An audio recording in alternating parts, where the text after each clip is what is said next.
Welcome to Passion for Sound, the channel dedicated to thorough and honest reviews of headphones, earphones, DACs, headphone amps, other components and accessories. Basically everything audio related except power amps and passive speakers. My name's Lachlan and my goal is to explore and discuss all kinds of audio topics, even the controversial ones, to help us all find more enjoyment from music. Thanks for watching and enjoy the video. Hey folks, welcome to another Passion for Sound audio review. There's a bit of a legend that's probably true about hi-fi salespeople using a slightly higher volume to sell different devices by making it sound better. What I mean by that is that they would demo, say, two different pairs of speakers and ever so slightly raise the volume on the pair they wanted to sell, normally the more expensive one, because the result for the person listening is it sounds more dynamic, more fun and more exciting. The reason I'm talking about that at the beginning of this review of the Singxer SA-1 is that something like that happened for me in this review process and nearly had me saying that the SA-1 wasn't so great. But as you'll hear, it's an amplifier that you kind of have to understand a little bit in terms of its volume range, its gain levels and the like to make sure that if you do buy one, you're going to get the absolute most out of it. If you get that right, you're going to thoroughly enjoy what there is to hear, but it's important to understand some of the differences between this and some of the other amps on the market that you might compare it to. To get things started, I want to say a huge thanks to channel patron Robert, who sent the SA-1 to me for this review. So thank you very much, Robert, for your generosity. I'm sure there's lots of reviewers out there that are going to appreciate your generosity in sending me the Singxer SA-1. And also I want to say a huge thanks to Hattie, who's come to the rescue again and lent me his up here, Jotunheim 2. So I've been able to compare the Singxer SA-1 to the lower priced but fairly similarly spec'd Schiit Jotunheim 2 and also to the more expensive Burson Soloist 3 X Performance. So stick around while we look at how the Singxer SA-1 stacks up next to those, how it is in isolation on its own, and generally to share with you my impressions of the SA-1. But for now, as usual, let's kick off with a good close look at the Singxer SA-1.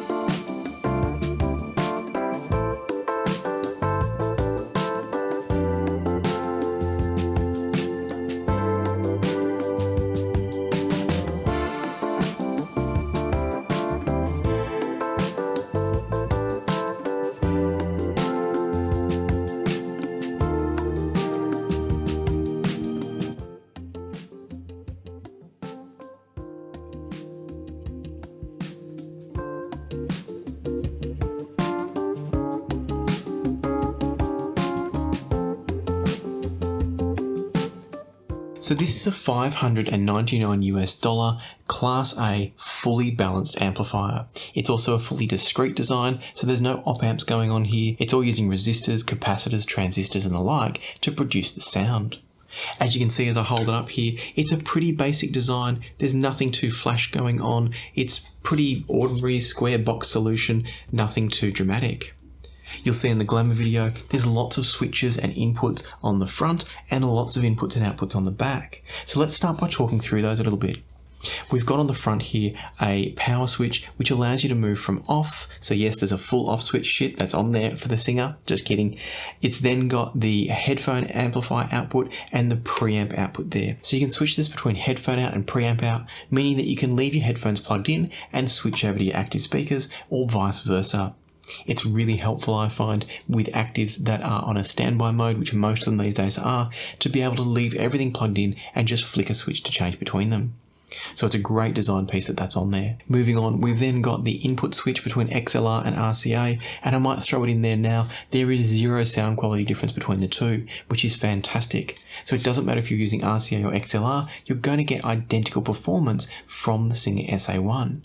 The outputs I'll talk about shortly are a little bit different, but for the inputs, you've got no issues if you're using it with a DAC like the Cord Cutest that has only RCA. You're not sacrificing anything with the SA-1. Moving on again, we've got one more switch to talk about, and that's the high Z and low Z. What that means is the output impedance changes from a near zero up to about 10 to 12 ohm output impedance level. And I'm going to talk specifically about what that means, what that does shortly. It's a bit of a non-event of a switch. I'm not sure why they've included it, but we'll talk about that soon. As we continue along the front panel, we've got a 4.4mm balanced connector, we've got a 6.3mm single-ended, and we've got a 4-pin XLR balanced. So you can run all sorts of different headphones from this one with no problems at all. The final thing to talk about is the volume control, and it's got a really nice smooth turn and lots of volume range, as I'll talk about shortly. This is one of the first amps I've used for a long time where I've had to turn it past 12 o'clock, and that's a good thing in my opinion. It means you've got plenty of usable volume range with sensitive headphones, but it's also got the grunt to drive the more difficult headphones. While we're speaking of that, the Singxer SA-1 can deliver 7 watts into 32 ohms, so it's got buckets and buckets of power. That's balanced output, I should add. So it's got buckets of power through balanced. That does reduce in single-ended, but it's still got more power than you're going to need for almost every headphone around. Before we swing around to the back, I'm actually going to show you the bottom of the amp, which I never normally have to do. And the reason for that is you've got gain switches down here. So this is where the gain switches are for the Singxer SA-1, which to me is a little bit of a shame, because if you're in a situation like me where you've got them stacked like I do here, you do have to remove the amp from your stack in order to change gain, and that's a bit of a disappointment. I like to use low gain where I can to give me plenty of volume range. I don't have any really difficult headphones to drive, and so for me it's something where for the odd occasion I need high gain, I don't like the fact that I have to lift up the amplifier. So I don't think it's the best choice of design. I'm guessing they maybe were running out of switching options on the front here, but as you'll hear me talk about, I would have preferred they threw away the output impedance option and just went straight to a gain switch. It's a minor issue. Most people are not going to have quite as many headphones as I do here, and so it's not going to be a big deal, but if you've got some really difficult and some really easy ones, you might have a few problems having to constantly get to the bottom of your Singxer. Having covered that, let's take a look at the back. So on the back, we've got all of the sorts of inputs and outputs you'd expect for a headphone amplifier preamp with fully balanced design. Namely, you've got XLR in and RCA in, you've then got XLR out and RCA out. So these XLR and RCA outputs are for the preamp mode. They're both active all the time, and they're both volume controlled. Finally, we've got the normal power input, and we've got a switch on the back for mains power. I'm not entirely sure why they chose to put a switch on the back while also having one on the front, but it doesn't hurt. You just leave it on and away you go. So as you can see from that walkthrough, the SA-1 is a very normal balanced headphone amplifier and preamp. There's nothing special going on other than the output impedance switch perhaps, but in general terms, nothing special going on. So it's all going to come down to sound quality. And I just realised I never introduced the price of this. So this is a $600 or about an 800 Australian dollar balanced headphone amplifier. That sits at squarely in between something like the Schiit Jotunheim 2 that I reviewed here recently, or the more expensive Burson Soloist. So in theory it should perform better than the Jotunheim 2 and maybe not quite as well as the Soloist, and that was a big part of what I was looking to find out. In my initial testing of sound quality, I wrote down that the SA-1 to me was smooth, it was clean, but it was lacking a bit of excitement. I felt like it was a bit blunted and a bit dull overall. And that's where my opening story about the hi-fi salesman comes into play. You see, what was happening was because the Singxer has such large volume range available on the low gain setting, I wasn't actually turning it up as loud as other amps like the Jotunheim 2 or even the Soloist. Now the Soloist also has a huge volume range, but it was set at where I'm used to using it, and it's also a digital volume control rather than an analog volume potentiometer. So what that means is that where I'm used to turning most volume controls to around 9 to 10 o'clock on the dial, and that being plenty of power, with the SA-1 I had to get up more around the 12 o'clock mark. And so what I did instinctively was only turn it up to about that 9 to 10 o'clock mark. And as I alluded to at the beginning, the result was a less dynamic sound compared to what I'm used to when listening at a higher volume level. Regular viewers of the channel will know that I don't listen particularly loud. Around about 80 to 83 decibels tends to be my average, and so it's not like I'm a crazy loud listener, but I would estimate that I was probably listening in the mid-70s to the Singxer compared to 80 plus with things like the Jotunheim 2. So my first impressions was dull, boring, smooth and clean, but not particularly engaging. Thankfully that all changed once I turned things up, and as I'll talk about shortly with my comparisons, I think the SA-1 is a marvellous amplifier. I think it's absolutely brilliant and totally worth the $600. Before I get to the comparisons though, I just want to share two more things. The first thing I'll talk about briefly is the output quality from the balanced versus the single-ended outputs is not quite on par. What I found was that moving from the single-ended output, the 6.3, over to the 4-pin XLR XLR, the 4-pin XLR, even when matched on volume, had a much better sense of clarity, separation of the sounds, and overall width in the soundstage.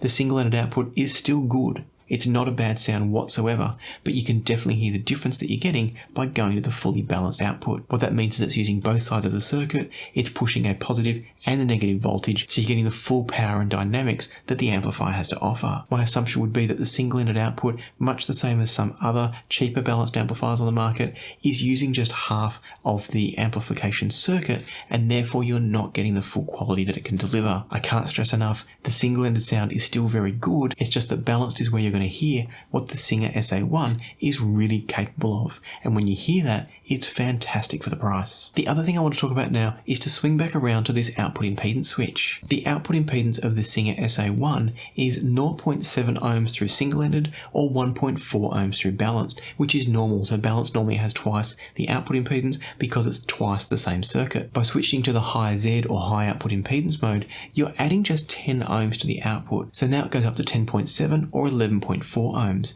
which is a fairly modest increase. I'm used to high output impedance amplifiers being things like output transformerless tube amps, where you're having output impedances of 80 to 150 ohms. In some cases even into the 200 ohm range, like in my recent review of the Aurus Audio Euterpe. So to just go up by 10 ohms, to me seems a little bit redundant. I don't kind of get the point. As you'll see on screen, it does make a very slight difference to the tonal characteristics of lower impedance headphones, but it's very, very minimal. And maybe that's the idea. Maybe it's just to add just a tiny bit of warmth to those particular headphones, but I haven't found it making enough difference that I'd bother with it too often. To quickly talk through some of the measurements I've made, I tried it with the very sensitive 32 ohm T5 third generation from Beyerdynamic, and as you can see in the graph, it did raise the bass levels just a little bit from sort of that mid-range down. The same was true with the Focal Utopias that are an 80 ohm headphone. So they're right at that mark where we're getting to the 1/8 rule, which is the rule of thumb that you should have your transducers be 8 times the output impedance of the actual device. So we've got roughly 11 ohm output impedance and we've got an 80 ohm headphone.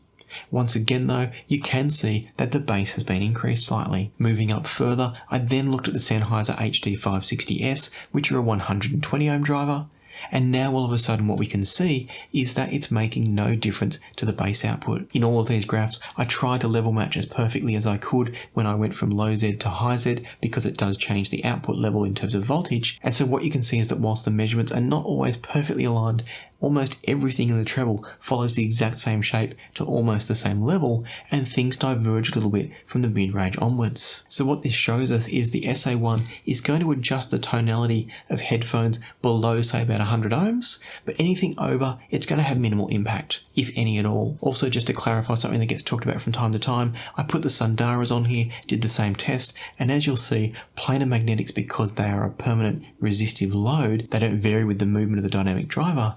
Because they're a resistive load, they're not affected by output impedance in the same way as dynamic drivers. So what all this shows us is that the SA-1 has the ability to add just a little bit of warmth to lower impedance headphones by flicking it to high Z mode. And whilst that might be a nice little touch on headphones like the Utopia, the HD800S, and similar leaner headphones, it's not necessarily a big shift, and I question the value of having it there when we could have had a gain switch on the front. I personally would have put my vote in for a gain switch, but at the same time, it's not the end of the world, it's just a choice they've made, and it kind of makes the SA-1 a bit unique, and it is nice being able to add that little bit of warmth without having to get into EQ. I just don't think it's a really valuable feature that's a reason somebody would or wouldn't buy the SA-1. For me, I pretty much leave it in low Z mode and don't even think about the switch being there. Enjoying this video? If you are and you'd like to help me make more videos like this one, there are lots of ways you can help, and most of them don't cost you a cent. You can help for free by liking this video, subscribing and ringing the bell, sharing this video on social media or your favourite audio forums, or by making your next purchases using any of the affiliate links in the description. Obviously that's not technically free, but you're not spending anything extra and it all helps out. Want to go a step further? You could buy some merchandise, t-shirt, hoodies, caps and the like, or you can join the Passion for Sound family on Patreon. It's a growing community with plenty of interesting discussion and your chance to influence what happens on the channel. Check out the description for more information and links where relevant. But for now, let's get back to the video. So having covered all that off, let's now talk about some sound comparisons, having already said that I think the SA-1 sounds fantastic when you get the volume levels to the right point, and also knowing that it's smooth and clean and refined, let's see what that means in the context of other amplifiers. Starting with the Schiit Jotunheim 2, which is a $400 amplifier, making it $200 cheaper than the SA-1, my initial impressions was that I thought maybe the Jotunheim 2 was the better amp. It's got a slightly more engaging tonality, something through the mid-range that it does, where it's not necessarily colouring the sound, but it's got a presentation to it, or maybe a timbre to it, that's really engaging and fun, as I spoke about in my dedicated review of it. The SA-1, on the other hand, is probably just a touch more neutral, but they're quite similar amps in that they're smooth and they're rich, but they're still resolving and detailed. Once I got the volumes right though, and I worked through a number of different headphones, what I found was that when you're using headphones with any sense of resolution and clarity in the upper mids, what you hear from the two is that the Jotunheim 2 can get just a little bit rough in the upper mids in comparison to the SA-1. The SA-1 sounds beautifully smooth throughout, no matter what I drove with it and no matter what volume I had it at.